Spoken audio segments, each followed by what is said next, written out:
Hello everyone, I am Reverend Gartlyn Chance, pastor of the Holistic Transformation Ministries at Louis.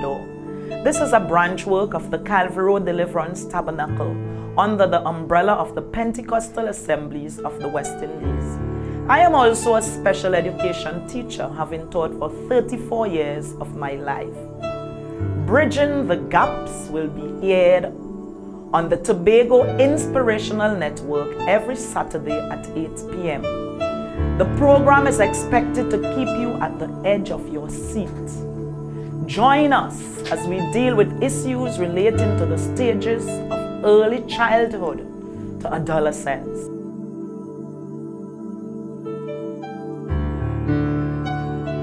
Good afternoon, viewers. What a pleasure it is to spend this another half an hour with you and set with you on the program Bridging the Gap.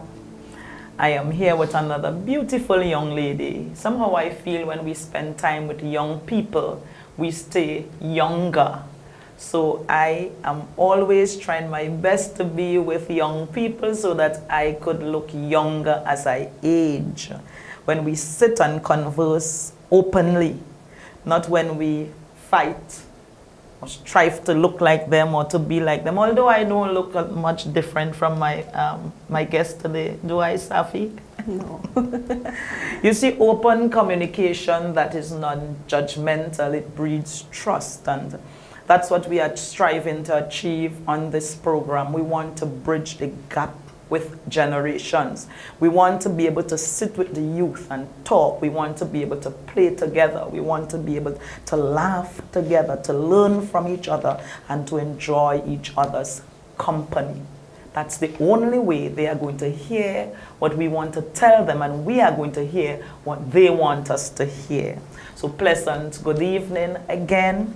And I have on set with me a beautiful young lady. She is on holidays from St. Vincent. A hearty welcome to you, Miss Welcome. Thank you. It's a pleasure being here. All right, you heard me say welcome to you, Miss Welcome. A surname is Welcome. Could you tell them your name? My name is Safern Welcome. Okay, and tell us a little bit more about yourself. Well, I am from a single parent family.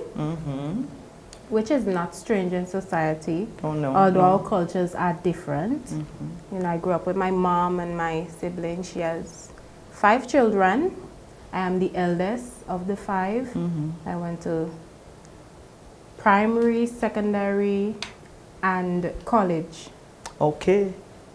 Okay, so you had a full life. What was it like growing up in a single parent family with, was it daddy or mommy? It was mommy. Okay, what was it like then? Well, growing up in a single parent family, you know, mommy doesn't have daddy to depend on. Yes. So most of the time I had to take up the daddy role. Okay. I had to, you know, clean the house, make sure I look after my siblings, change their diapers. You know, I had to cook and I had to get them ready for school. Okay, I am laughing. I understand your plight, Saffron, but I'm laughing because you said you had to take up the daddy role. Yeah. And then you said you had to cook, you had to see about the children. Is that the daddy role in St. Vincent? Fathers also cook, they look after the kids, you know. Oh yes, they do, but you know, somehow we find in our and I don't even want to say Trinidad and Tobago because it happens in other countries. They feel that they work inside is for the woman. Yeah. You know, so when you said you had to take up the daddy role, you had to cook, you had to, that sounded to me like a mommy role. So at what age did you have this responsibility? At the age of 9. Really? Yeah. So from 9 years you were cooking. Okay, what did you cook? Well, in St. Vincent we will call, what you call soup, we call boiling. Soup is different. Soup could be pea soup, callaloo soup. You know, but boiling is just the provisions with the water and the meat. Okay, so you cook soup. and took care of your younger siblings. So does that mean, did you say whether or not you are the first child? Does that mean that you were the first? I am the first of both parents. Okay, so you had the responsibility of taking care of the children when mommy was not at home. Yes. What was the experience like for you? Well, the experience for me was, you know, it was really hard. It was difficult because I had to juggle my schoolwork, studying, and still look after my siblings because my mom, she was working. She had to move from one job to the next. Okay. And it wasn't really much because I come from a poor family. All right. Did this affect your performance at school? Yes, it did affect my performance tremendously. Okay. But you were able to go into secondary school still, because you said you started at 9. Yes. But you still were able to get a space. Yeah. Okay. What's the exam that you did? We used to do common entrance. Common entrance exam. Okay. So you were able to get into a very good secondary school despite the amount of work that you had to do. Yes. Okay. Tell me something about your mother. You said that she had to move from job to job, you know. Was she still able to provide for you all? Yes, she provided for us. It was enough. We never complained.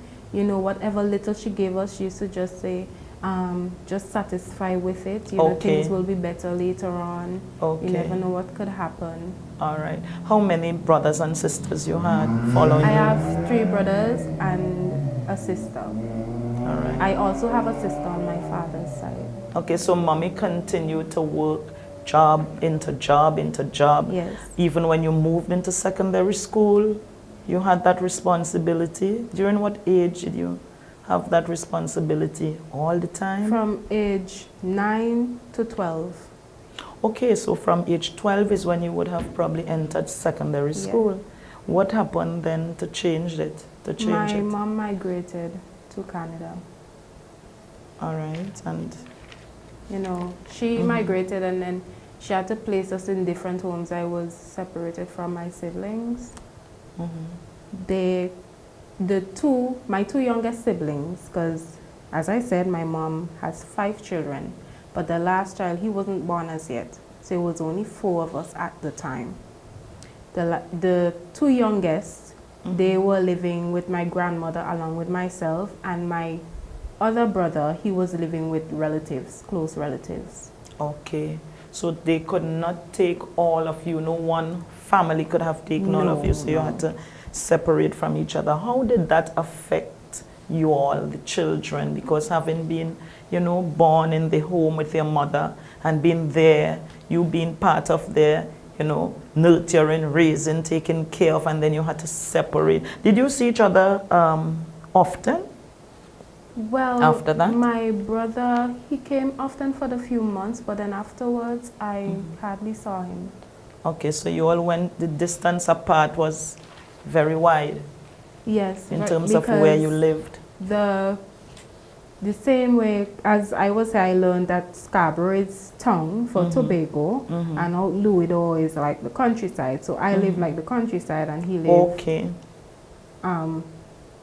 below should I say below Scarborough? No, I'm not sure where he was. It well, where we are, like Crown Point and those areas will be. Yeah. Okay, so you lived at different ends of the country. Yes.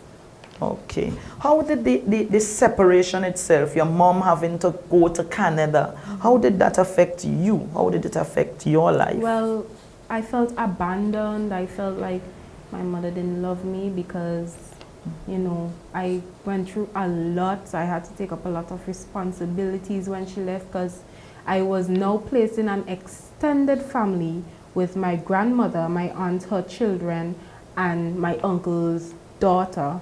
Okay. And it was hard because, you know, they were always on me to do house chores. Old people in those days, they love the house spick and span. I don't know if you know that term. Yes, but it means familiar with really clean, very, very clean.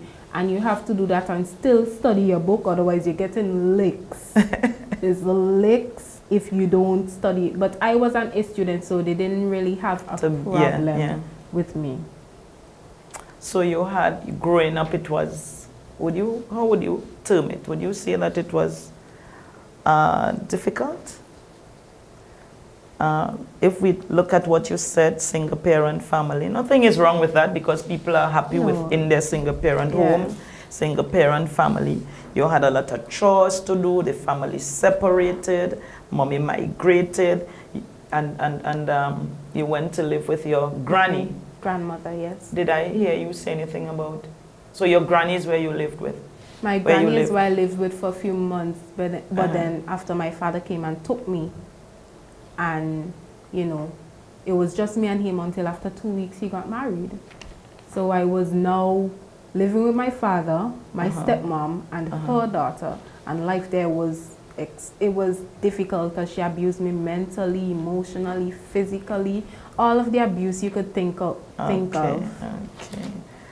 So, well, that was a lot. Life was complicated, not so? That's how you would term it. It was very complicated. What do you suppose was the reason for your mommy migrating? You went through a lot, moving from home to home and whatnot. And then you said that you were abused by your stepmother. Who did you really blame for the abuse? Or did you blame anybody? Well, I didn't blame anyone because at the time when I started to get abused, I used to make excuses for her because I know that my father, he was hardworking, although he had a very good salary. I was in a very nice home, but he wasn't really in my life. It was just work because, you know, as a police officer, your work, your job is demanding.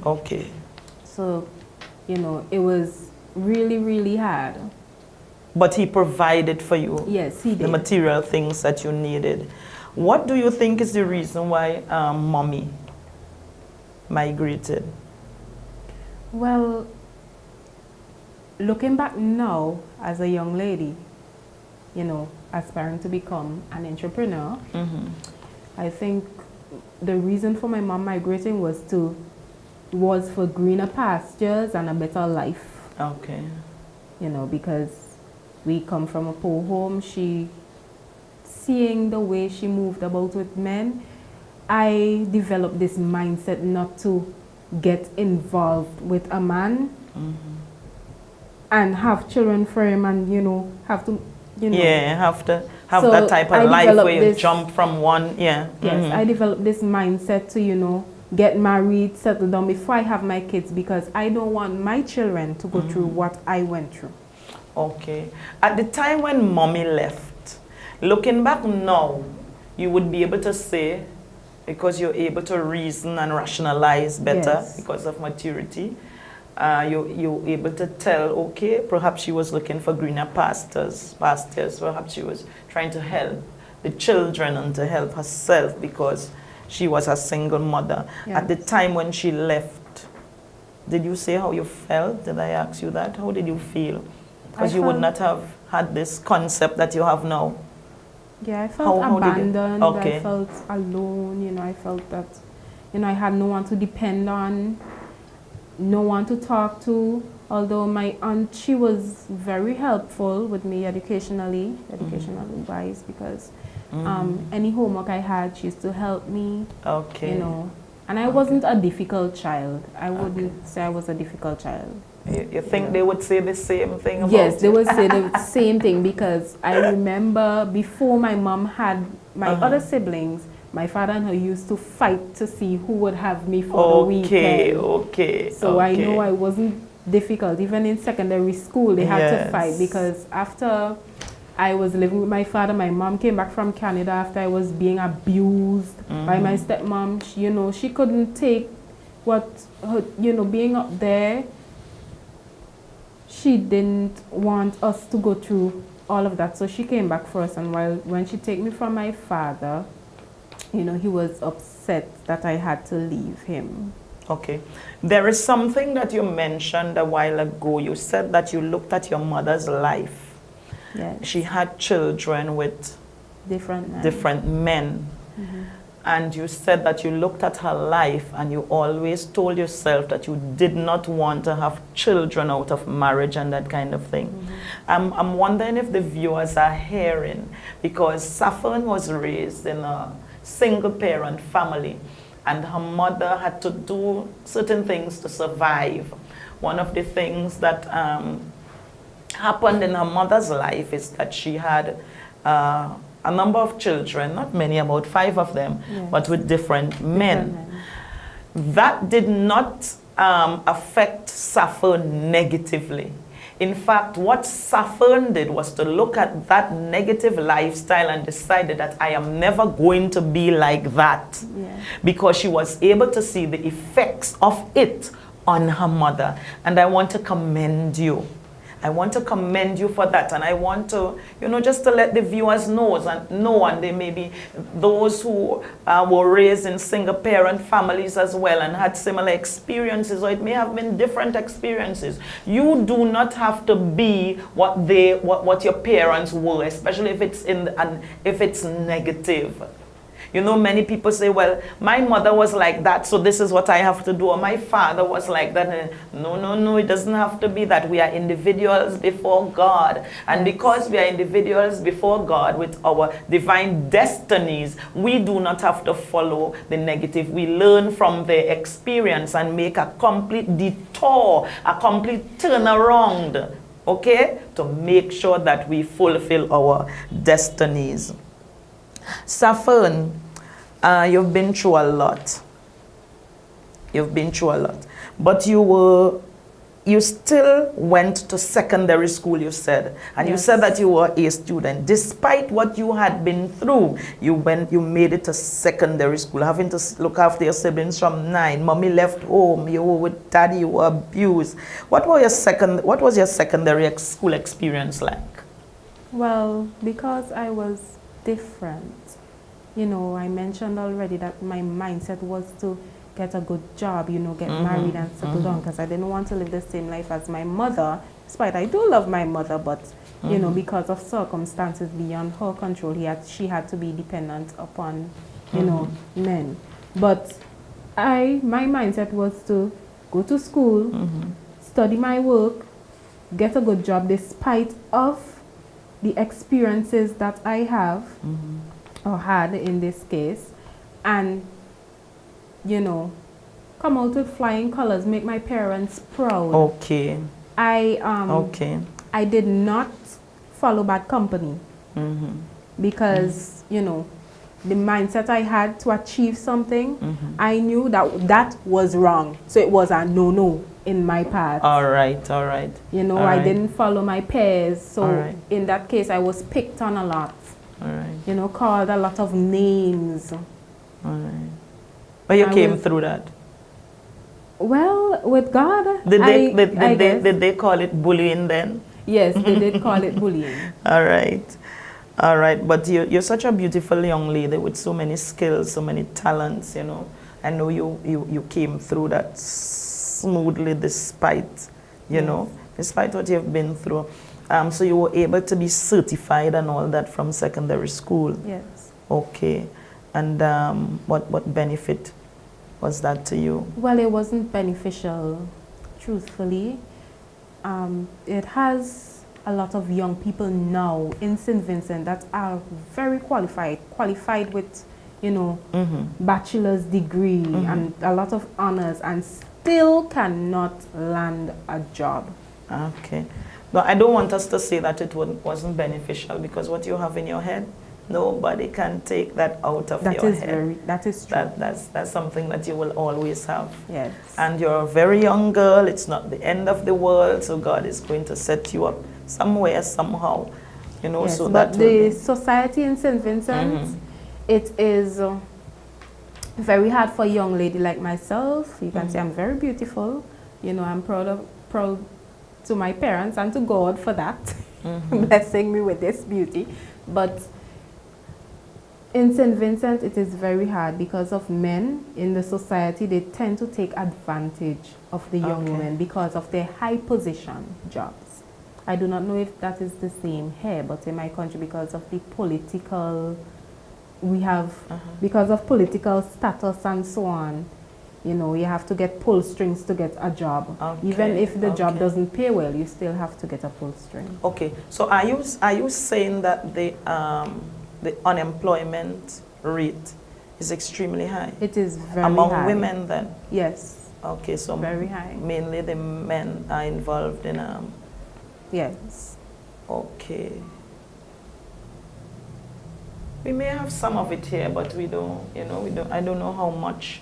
You may have some experiences like that here, but I don't think that it is very dominant. I'm not sure. So you were certified. What area did you study? From secondary school, did you move on to tertiary level? I went to college. I studied social sciences, which consisted of economics, business, studies, and accounting. And up to now, you have not been able to practice in the area? No. After I realized that I couldn't get a job in that field, I went back to classes, evening classes. I got 2 science subjects. I applied for nursing school, and because of the political status up there, my climate, political status, depending on your family, even if you vote for the party, in power, you are deemed as a certain supporter for a certain party, so it will be hard to get into, All right. But God. Yeah. And we don't want to go down the politics road right now. So what was the alternative form of employment for you?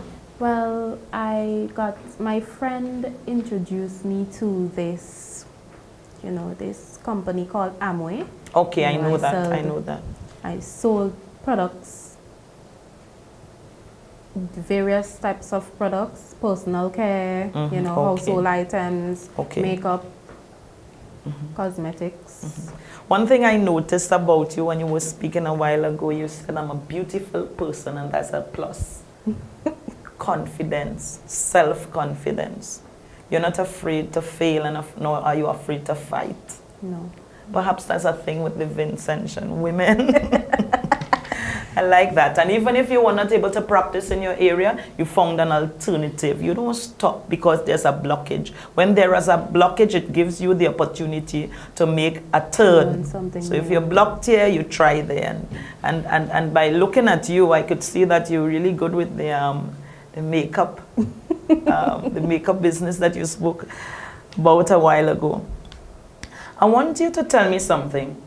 At the time when your mother left, you said you felt abandoned. Yes. But now you could tell that, okay, she left because she wanted greener pastures. She wanted a better life for us. Okay. And you have intended that you will not go down the same road? No. And I guess you wouldn't encourage anybody to go down that road? No. Okay. I will not. Now, what can you share with viewers concerning parents who migrate, to leave their children and go abroad for a better life, to make themselves better, to make their children better, but they send them barrels with clothing and toys and, brand name clothing and, money and that kind of thing? What can you say? What can you share concerning that? Well, to tell the truth, I had a lot of that. I had the barrel, the toys, the clothes.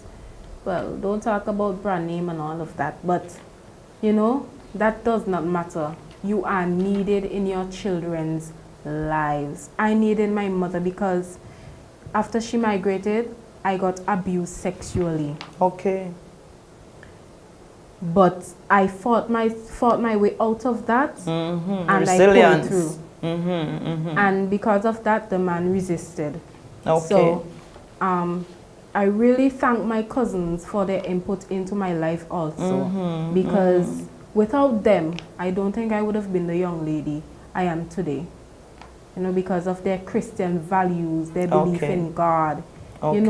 Always looking towards the future, believing in yourself, having confidence in yourself. So I really thank them for that. But parents, please, I'm urging you, do not leave your children. They need your love. They need your care. You know, they need your protection. And sometimes too, the parents have this resilience. Sometimes your child may come to you with something that is bothering him or her, and you don't believe them. Because I experienced that with my mom. Yes. Going to her with something, a sexual problem. Yes. I went to her and she, you know, just brushed it off. So yes, it's very important to listen to your children. Because of that, because my mom wasn't there, my sister ended up getting pregnant at the age of 16. She is 16 now, you know, and she has a lovely baby boy. We love him to bits. But still, I wouldn't wish that for anyone's child. Yes, I understand. You need to be in your children's lives. Yes. So you are you saying then that it's not something that you would encourage? You prefer to have mommy? Perhaps you would have preferred both. If one of those days when I prefer to have mommy and daddy. Because, you know, you need the leadership role from the dad. Yes. Also the financial input, because my mom had to depend on me to get the money to take care of us, although she had a job. Perhaps one time when they were sending the barrel, you wished when you opened the barrel you had seen... my mom just popped your out mommy of the barrel. out of the barrel. Okay, Saffron time is on us, but the conversation is quite interesting. Viewers, I'm sure you're learning a lot. You've been through a lot, and from a very tender age. You've been uprooted from family, separated from siblings. You had to adapt to new environment. You had to form new attachment when your father got married to this lady, you know, to new persons. You were abused. You were faced with the dynamics within these families of having to adapt to new values, issues. You had issues, new standards. You had to adapt to beliefs, worldview, perhaps even the home culture. Yes. You're a strong woman and you came through safely. And I'm saying woman, but Saffron is, she doesn't want to tell us her age, but she is in her young 20s. Wait, let's keep it there. What kept you through all of this? Time is on us. What kept you through all of it quickly? God kept me, because I grew up in my religious home. My mom was also religious. She went to church, took us to church. So that seed, you need to sow that seed within your children's lives. Yes, at very a very early. tender age in their lives, you need to sow that seed. Teach them about God. You know, it will be very influential in the future. Even if they stray a little, they will always remember where they came from. Oh yes, that seed would be there waiting to germinate and to bear fruit. Viewers, you heard it. She's been through a lot. Single parent family didn't keep her down. She's a beautiful young lady, a lot of skills. You know, and she's a makeup artist right now. You could see it being born out of her fetus today. But God, the seed was sown in her life, and that is what kept her going.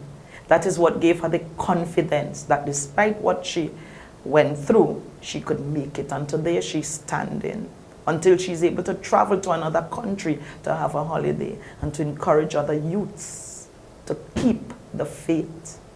I thank you for listening. I wish we had more time, but I pray that God will bless you in your life endeavors. See you next week. Bye-bye.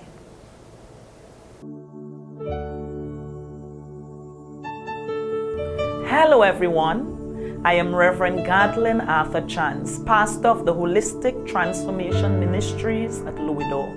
This is a branch work of the Calvary Road Deliverance Tabernacle under the umbrella of the Pentecostal Assemblies of the West Indies. I am also a special education teacher, having taught for 34 years of my life. Bridging the Gaps will be aired on the Tobago Inspirational Network every Saturday at 8 p.m. The program is expected to keep you at the edge of your seat. Join us as we deal with issues relating to the stages of early childhood to adolescence.